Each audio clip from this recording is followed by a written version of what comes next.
आपका स्वागत है। आज है 14 मार्च दिन मंगलवार। खबरों की ओर बढ़ने से पहले एक नजर सुर्खियों पर।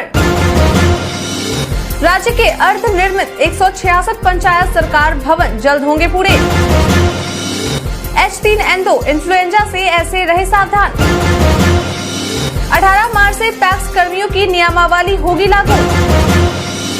ईडी की रेड पर तेजस्वी यादव का बयान आया सामने। भारत ने जीता बॉर्डर गावस्कर ट्रॉफी, लगातार दूसरी बार WTC फाइनल में पहुंची टीम।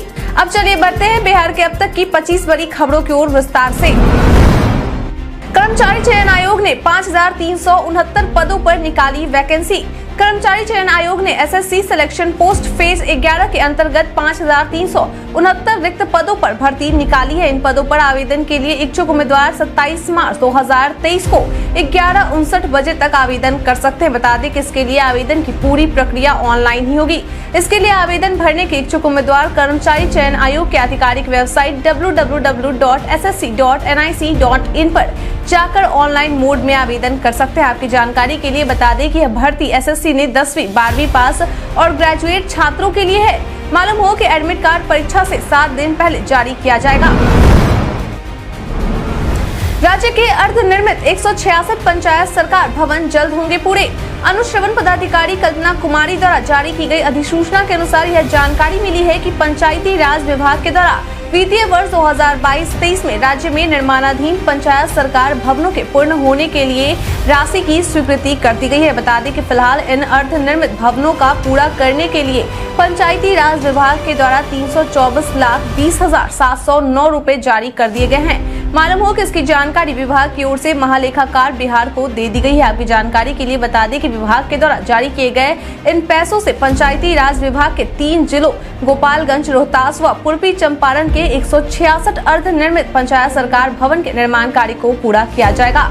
मालूम हो कि राज्य के सभी पंचायत मुख्यालय में पंचायत सरकार भवन के निर्माण का कार्य किया जाना है। बिहारी पर्यटन में आज हम बात करेंगे साइक्लोपियन दीवार के बारे में। एक साथ लगे हुए बड़े पैमाने पर अवांछित पत्थरों से निर्मित यह दीवार प्राचीन ग्रीक दीवारों के साथ अपनी समानता के लिए लोकप्रिय है। राजगीर का प्राचीन शहर राजा बिम्बिसार और उनके पुत्र अजातशत्रु की राजधानी थी, जो बुद्ध के समकालीन थे। शहर के चारों ओर एक किलाबंद दीवार के निशान पाए जाते हैं। इस दीवार को बड़े पैमाने पर अवांछित पत्थरों के साथ बनाया गया था, जिसकी चौड़ाई लगभग 14 है। इसे प्राचीन ग्रीक दीवारों के साथ अपनी समानताओं के लिए साइक्लोपियन दीवार के रूप में लोकप्रिय रूप से कहा जाता है। दीवार को मजबूत करने के लिए अंतराल पर गढ़ बनाए गए थे। पाली ग्रंथों के अनुसार किलाबंद शहर में प्रवेश करने के लिए 32 बड़े द्वार और 64 छोटे थे। रत्नागिरी पहाड़ी के साथ चल रही इस प्राचीन विशाल दीवार का काफी हिस्सा अभी भी वहाँ है, जो पहाड़ी के आधार से ढाल की ओर शुरू होता है। 2025 तक बिहार के पास 29% अधिक होगी सरप्लस बिजली। कभी बिहार की गिनती उन राज्यों में की जाती थी जो बिजली की किल्लत को झेलते थे, लेकिन बता दें कि अब इसी बिहार के पास वर्ष 2025 तक आवश्यकता से करीब 29% अधिक सरप्लस बिजली होगी, जिसका उपयोग राज्य के बिजली आपूर्ति कंपनियां खुले बाजार में बेचने के लिए कर सकते हैं, जिससे कि राज्य में राजस्व का अर्जित अलग से भी किया जा सकेगा। मालूम हो कि ऊर्जा विभाग के द्वारा दी गई जानकारी के अनुसार राज्य में वर्ष 2020-21 में बिजली की पीक सप्लाई और पीक डिमांड के मुकाबले 67 मेगावाट कम थी, जो कि वर्ष 2024-25 तक बढ़कर 1284 मेगावाट अधिक हो जाएगी। आपकी जानकारी के लिए बता दें कि बिहार को यह सरप्लस बिजली NTPC की विभिन्न यूनिटों रिन्यूएबल एनर्जी को लेकर भारत सरकार की company solar energy corporation of India सहित विभिन्न माध्यमों के साथ किए गए समझौते के तहत उपलब्ध कराई जाएगी। H3N2 इन्फ्लुएंजा से ऐसे रहे सावधान।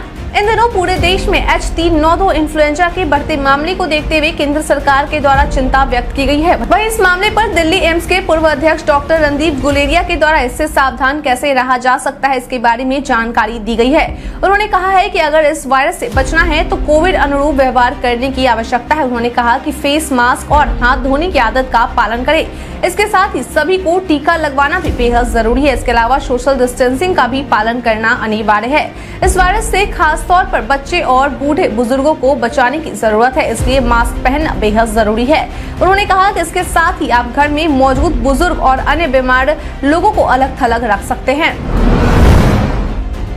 दाखिल खारिज के बदले नियम, राज्य की भूमि समस्या से ग्रस्त लोगों को राहत मिल सके, इसको लेकर बिहार सरकार के द्वारा दाखिल खारिज के नियमों में बदलाव किया गया है।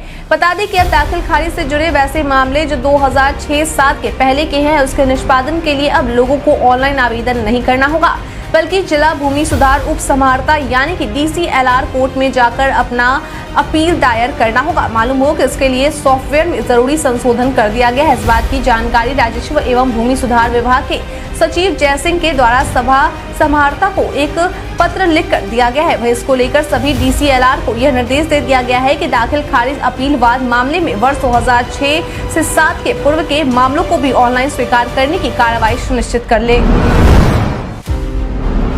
मुख्यमंत्री उद्यमी योजना पर सीएम नीतीश ने कहा ये। बीते दिन बिहार विधानसभा सत्र के दौरान बीजेपी विधायक ललन सिंह के द्वारा बिहार में चलाए जा रहे मुख्यमंत्री उद्यमी योजना को लेकर सदन में सवाल उठाया गया, जिसका जवाब देते हुए मुख्यमंत्री नीतीश कुमार ने बताया कि जब राज्य सरकार में हम और आप थे तभी ये योजना जोर शोर से चली थी। इस योजना के जरिए बहुत सी महिलाएं उद्यमी बनी है। उन्होंने कहा कि राज्य भर में उद्योग विभाग द्वारा चयनित उद्यमियों को 10 लाख रुपए दिए जाते हैं, जिसमें 5 लाख अनुदान और 5 लाख का कर्ज दिया जाता है। इस दौरान उन्होंने बीजेपी से सवाल पूछते हुए कहा कि आप सभी यह भूल क्यों गए। उन्होंने कहा कि ये योजना सभी का है, इसलिए अगर कोई अल्पसंख्यक है या महिला है या किसी अन्य वर्ग के जरूरतमंद है तो उनको बता दीजिए। सभी योग्य लोगों को इस योजना का लाभ मिलेगा। बिहार के आर्टिस्ट की पेंटिंग छाई दुबई में। बिहार के आर्टिस्ट ने दुबई में न केवल अपने देश बल्कि अपने राज्य का भी परचम लहरा दिया है। बता दें कि बिहार के पूर्णिया के चित्रकार राजीव रंजन की कुल 9 पेंटिंग को दुबई ट्रेड फेयर के अंतर्गत वर्ल्ड आर्ट दुबई के आर्ट फेयर में लगाया गया। आपकी जानकारी के लिए बता दें कि यह पेंटिंग प्रदर्शनी 9 मार्च से 12 मार्च तक लगाई गई थी। मालूम हो कि इस फेयर में राजीव रंजन के द्वारा अपने कोसी पेंटिंग शैली को प्रदर्शित किया गया था। वहीं उनके पेंटिंग को लेकर प्रदर्शनी के प्रायोजक एवं सेल्स रिप्रेजेंटेटिव श्रीमती अंजलि भगत के द्वारा बताया गया है कि राजीव रंजन की पेंटिंग में प्रकृति एवं सौंदर्य विशेष को दिखाया गया है, जो कि सबसे हटकर है। यहाँ के लोगों को राजीव रंजन की पेंटिंग काफी पसंद आई है। आपकी जानकारी के लिए बता दें कि यह पहली बार नहीं है जब राजीव रंजन की पेंटिंग को प्रदर्शनी अंतर्राष्ट्रीय स्तर पर किया गया है। उससे पहले भी उनकी पेंटिंग की प्रदर्शनी स्विट्जरलैंड के बेशल शहर में अंतर्राष्ट्रीय स्तर की पेंटिंग प्रदर्शनी और जापान के टोक्यो में इंटरनेशनल आर्ट फेयर में किया जा चुका है। NMCH के लापता डॉक्टर को ढूंढने पर मिलेगा 2 लाख रुपए। पिछले 12 से अधिक दिनों से लापता NMCH के फार्माकोलॉजी विभाग के अध्यक्ष सह परीक्षा नियंत्रक डॉक्टर संजय कुमार को लेकर अब तक पुलिस को कोई जानकारी या सुराग नहीं मिल पाई है। इसी को देखते हुए पुलिस की सक्रियता इस मामले में दिन प्रतिदिन बढ़ती जा रही है। बता दें कि अब पटना SSP राजीव मिश्रा के द्वारा यह ऐलान किया गया है कि जो भी व्यक्ति NMCH के लापता डॉक्टर संजय कुमार को खोज कर लाता है तो उसे पटना पुलिस के द्वारा 2 लाख रुपए की राशि प्रदान की जाएगी। आपकी जानकारी के लिए बता दें कि डॉक्टर संजय कुमार 1 मार्च से लापता है। अंतिम बार उन्हें CCTV फुटेज की मदद से गांधी सेतु पर अपनी कार पार्क करके हाजीपुर के तरफ जाते हुए देखा गया था। वहीं एक तरफ जहां उनके बारे में किसी प्रकार की कोई सूचना न मिलने से IMA के डॉक्टरों के द्वारा नाराजगी जताते हुए मोर्चा खोल दिया गया है, तो वहीं दूसरी ओर उनकी पत्नी प्रोफेसर शालिनी के द्वारा भी सरकार से मांग की गई है। लॉ कॉलेज की स्थिति को लेकर पटना हाई कोर्ट में हुई सुनवाई। बीते दिन यानी कि सोमवार को पटना हाई कोर्ट के ACJ जस्टिस CS सिंह की खंडपीठ के द्वारा राज्य में स्थित लॉ कॉलेजों में बुनियादी सुविधाओं का अभाव के मामले पर कुणाल कौशल के द्वारा दायर की गई जनहित याचिका पर सुनवाई की गई। इस दौरान कोर्ट के द्वारा राज्य के विश्वविद्यालयों के चांसलर कार्यालय को हलफनामा दायर कर यह बताने का दिशा निर्देश दिया गया है कि अब तक राज्य में लॉ की पढ़ाई के लिए क्या क्या सुधारात्मक कार्रवाई किया जा सका है, और साथ ही यह भी बताने को निर्देश दिया गया है कि लॉ कॉलेजों में छात्रों को पढ़ने के लिए UGC मानक के तहत नेट PhD डिग्री वाले शिक्षकों की नियुक्ति की जा सकती है या नहीं। बता दें कि इस मामले पर कोर्ट के द्वारा अगली सुनवाई 2 सप्ताह बाद की जाएगी। उत्तर बिहार के इन जिलों को लेकर IMD ने जारी किया बारिश का अलर्ट। उत्तर बिहार के विभिन्न जिलों में पिछले कई दिनों में मौसम में लगातार हो रहे बदलाव के कारण 2 दिन बाद उत्तर बिहार के कुछ जिलों में बारिश होने की संभावना मौसम विभाग ने जताई है। डॉक्टर राजेंद्र प्रसाद केंद्रीय कृषि विश्वविद्यालय पूसा के ग्रामीण कृषि मौसम सेवा एवं भारत मौसम विज्ञान विभाग के सहयोग से जारी पूर्वानुमानित की अवधि में मुजफ्फरपुर, वैशाली, सिवान के जिलों में बारिश होगी। इस बीच दिन और रात के तापमान में बढ़ोतरी हो गई है, जिससे दिन में लोगों को गर्मी का एहसास अधिक हो रहा है। पूर्व अनुमानित अवधि में औसत 8 से 12 किलोमीटर प्रति घंटा की रफ्तार से अगले 1-2 दिनों में पूर्वा हवा, उसके बाद पछिया हवा चलने की संभावना जताई गई है। इग्नू में 17 नए कोर्स की होगी पढ़ाई। Indira Gandhi national open university के द्वारा national council for vocational education and training की गाइडलाइन के तहत 17 नए यूजी, पीजी सर्टिफिकेट कोर्स और डिप्लोमा कोर्स की पढ़ाई की स्वीकृति दे दी गई है। बता दें कि इन कोर्स में ज्यादातर कोर्स स्किल बेस्ड है। आपकी जानकारी के लिए बता दें कि विबी के द्वारा इन सभी कोर्स की शुरुआत रोजगार को बढ़ावा देने के उद्देश्य से की गई है, जिसमें स्टूडेंट्स एडमिशन लेकर डिस्टेंस मोड में ऑफलाइन भी कर सकते हैं। स्टूडेंट्स इन कोर्स में ऑनलाइन तरीके से एडमिशन ले सकते हैं।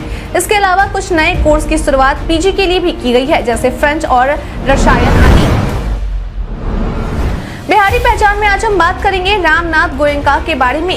रामनाथ गोयनका एक भारतीय समाचार पत्र प्रकाशक थे। उन्होंने 1932 में द इंडियन एक्सप्रेस लॉन्च किया और विभिन्न अंग्रेजी और क्षेत्रीय भाषा प्रकाशनों के साथ इंडियन एक्सप्रेस समूह बनाया।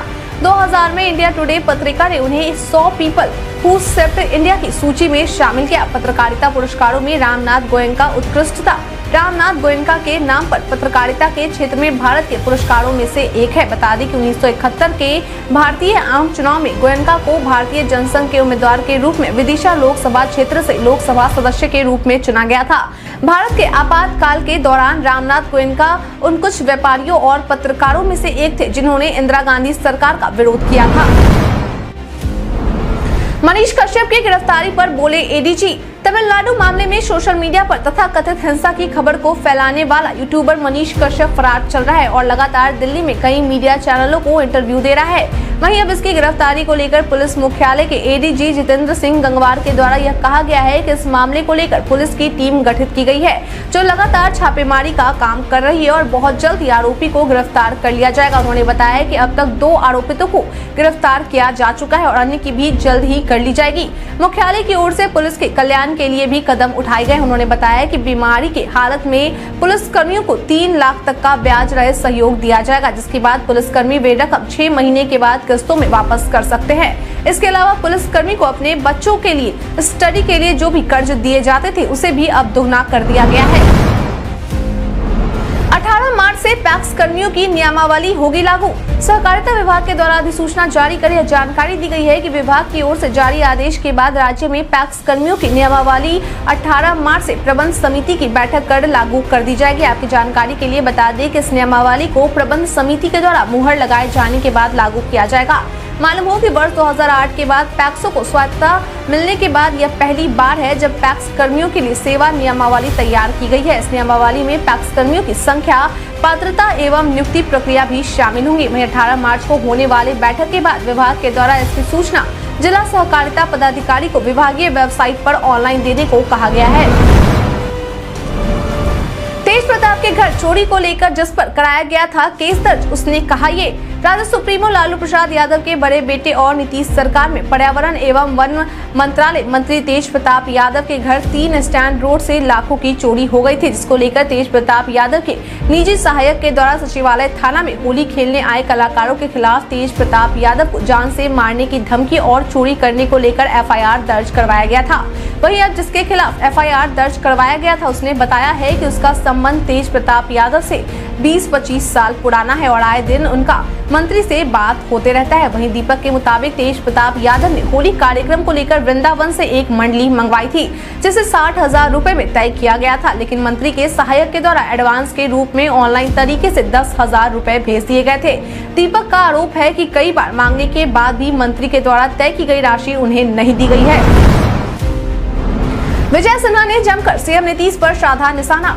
बीते दिन बिहार विधानसभा का 7वां दिन था, जिसमें सत्ता पक्ष और विपक्ष के द्वारा जमकर हंगामा किया गया। वहीं सदन से बाहर आने के बाद नेता प्रतिपक्ष विजय सिन्हा के द्वारा बिहार के मुख्यमंत्री नीतीश कुमार पर जमकर निशाना साधा गया। उन्होंने मीडिया से बातचीत करते हुए कहा कि नीतीश कुमार को बिहार में हो रहे आपराधिक घटनाओं पर जवाब देना चाहिए। उन्होंने कहा कि बिहार में भ्रष्टाचार अब चरम सीमा पर है।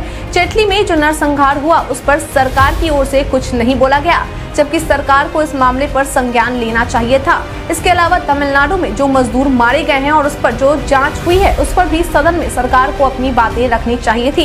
बिहार के लोग बंधुआ मजदूर बनकर दूसरे राज्य में काम करने जाते हैं, लेकिन इन सब पर सरकार के द्वारा कोई बात नहीं की जाती और न ही लोगों को रोजगार दी जाती है ताकि उन्हें बाहर जाकर काम न करना पड़े। ईडी की रेड पर तेजस्वी यादव का बयान आया सामने। ईडी की रेड के बाद पहली बार बीते दिन यानी कि बिहार विधानसभा के 7वें दिन विधानसभा पहुंच बिहार के उप मुख्यमंत्री तेजस्वी यादव मीडिया से रूबरू हुए। उस दौरान उन्होंने मीडिया से बातचीत करते हुए बीजेपी पर जमकर निशाना साधा। उन्होंने कहा कि हम लोग असल समाजवादी लोग हैं, इन लोगों के झूठे अफवाह फर्जी मुकदमे से लड़ने के लिए जिगर चाहिए। उन्होंने कहा कि हमारे पास जिगर है, राजनीतिक जमीन भी है और जमीर विचार भी है। उन्होंने कहा कि जिस दिन हमारी सरकार बिहार में बनी थी उस दिन ही हमने कह दिया था कि इस तरह की बातें आगे भी होती रहेंगी। इसके साथ ही उन्होंने यह भी कहा कि 600 करोड़ से पहले 8000 करोड़ का हिसाब बीजेपी वाले को देना चाहिए। लोग कहते हैं कि मेरे पास से खजाना मिला है, लेकिन मैं कहता हूं कि मेरे पास से ठेंगा मिला है। उन्होंने कहा कि बीजेपी वाले पंचनामा जारी करें, नहीं तो हम कर देंगे। बिहार दौरे पर आएंगे AIMIM supremo Asaduddin Owaisi. AIMIM के सुप्रीमो असदुद्दीन ओवैसी 18 और 19 मार्च को अधिकारी यात्रा के तहत बिहार के सीमांचल आ रहे हैं। बता दें कि इस बात की जानकारी एआईएमआईएम के प्रदेश अध्यक्ष सह विधायक अख्तरुल इमान के द्वारा दी गई है। मालूम हो कि उन्होंने यह सभी बातें बीते दिन कटिहार में कहा। उन्होंने कहा कि राजद ने एआईएमआईएम के 4 विधायकों को तोड़कर खुद को बड़ी पार्टी बनवाया है। उन्होंने कहा कि सीमांचल के मैंडेट से ही महागठबंधन की सरकार बनी है, लेकिन महागठबंधन की ओर से सीमांचल के लिए कुछ नहीं किया गया। ऐसे में इस क्षेत्र के आवाज को बुलंद करने के लिए आने वाले 18 और 19 मार्च को एआईएमआईएम सुप्रीमो असदुद्दीन ओवैसी सीमांचल का दौरा करेंगे। रोहिणी आचार्य ने बीजेपी पर बोला हमला। केंद्र सरकार के द्वारा सुरक्षा एजेंसियों का दुरुपयोग करने को लेकर राजद सुप्रीमो लालू प्रसाद यादव की बेटी रोहिणी आचार्य के द्वारा अपने ट्विटर अकाउंट से एक तस्वीर शेयर कर केंद्र सरकार पर हमला बोला गया है। बता दें कि इस तस्वीर के साथ रोहिणी आचार्य के द्वारा ट्वीट भी किया गया है, जिसमें उन्होंने कहा है कि भाजपा वो वॉशिंग मशीन है जिसको ज्वाइन करते ही भ्रष्टाचार के सारे दाग रातों रात ईमानदारी के सफेदी के चमकार में बदल जाते हैं। और इसके कई जीवंत उदाहरण हैं, जैसे व्यापम घोटाले का आरोपी शिवराज सिंह चौहान स्टिंग ऑपरेशन में घूस लेते पकड़ा गया शुभेंदु अधिकारी है। इसके साथ ही रोहिणी ने एक और ट्वीट किया है, जिसमें उन्होंने कहा कि तरीपार की पार्टी का एक ऐसा मुख्यमंत्री जिसने व्यापम घोटाले के दाग मिटाने के लिए न जाने कितने लोगों का जान ले ली और जांच एजेंसियां हाथ पर हाथ धरे बैठी रही सुनते रहे। तरीपार के पार्टी के लोग उसे मामा कहते हैं, लेकिन वो मामा नहीं, कंस भी बड़ा जल्लाद है। प्रशांत किशोर ने तमिलनाडु के सीएम को कहा शुक्रिया। राजनीतिक रणनीतिकार प्रशांत किशोर के द्वारा ट्वीट कर तमिलनाडु के मुख्यमंत्री एमके स्टालिन को शुक्रिया कहा गया है। दरअसल उन्होंने यह धन्यवाद हिंदी भाषियों के खिलाफ भड़काऊ भाषण देने वाले सेंथा मिजन सिमान की गिरफ्तारी पर किया है। उन्होंने ट्वीट कर कहा है कि धन्यवाद एमके स्टालिन सर इस त्वरित कार्यवाही के लिए। बता दें कि इससे पहले भी प्रशांत किशोर ने सेंथा मिजन सिमान के एक भड़काऊ भाषण का वीडियो पोस्ट किया था और कहा था कि नफरत और हिंसा भड़काने के लिए फर्जी वीडियो का इस्तेमाल करने वाले सभी लोगों से कानून के मुताबिक निपटा जाना चाहिए। लेकिन यह उन लोगों को दोष मुक्त नहीं करता है जो खुले तौर पर तमिलनाडु में हिंदी भाषी लोगों के खिलाफ हिंसा का आह्वान कर रहे हैं। चहेतों के खिलाफ कार्रवाई क्यों नहीं होती सेंथा मिजन सिमान पर उनके कटु वचनों के लिए। भारत ने जीता बॉर्डर गावस्कर ट्रॉफी। लगातार दूसरी बार WTC फाइनल में पहुंची टीम। भारत और ऑस्ट्रेलिया के बीच border Gavaskar trophy test series का चौथा और अंतिम मैच ड्रॉ पर खत्म हुआ। इसी के साथ भारतीय टीम ने 2-1 से सीरीज अपने नाम कर ली। ऑस्ट्रेलिया की दूसरी पारी 175-2 पर समाप्त हुई। हालांकि दिन का खेल खत्म होने में समय था, लेकिन दोनों टीमों की सहमति से मैच खत्म कर दिया गया। इस दौरान क्रीज पर मार्नस लैबुशेन 63 रन और कप्तान स्टीव स्मिथ 10 रन बनाकर मौजूद थे। विराट कोहली को शानदार शतकीय पारी के लिए मैन ऑफ द मैच चुना गया, जबकि रविचंद्रन अश्विन को player of the series award से सम्मानित किया गया। वहीं दूसरी ओर न्यूजीलैंड की टीम ने एक बार फिर बेहद ही रोमांचक अंदाज में टेस्ट मैच जीता है। इस बार कीवी टीम ने श्रीलंका को हराया और न्यूजीलैंड की इस रोमांचक जीत से भारत को जबरदस्त फायदा हुआ है। न्यूजीलैंड की जीत से भारतीय टीम ने वर्ल्ड टेस्ट चैंपियनशिप फाइनल के लिए क्वालिफाई कर लिया है।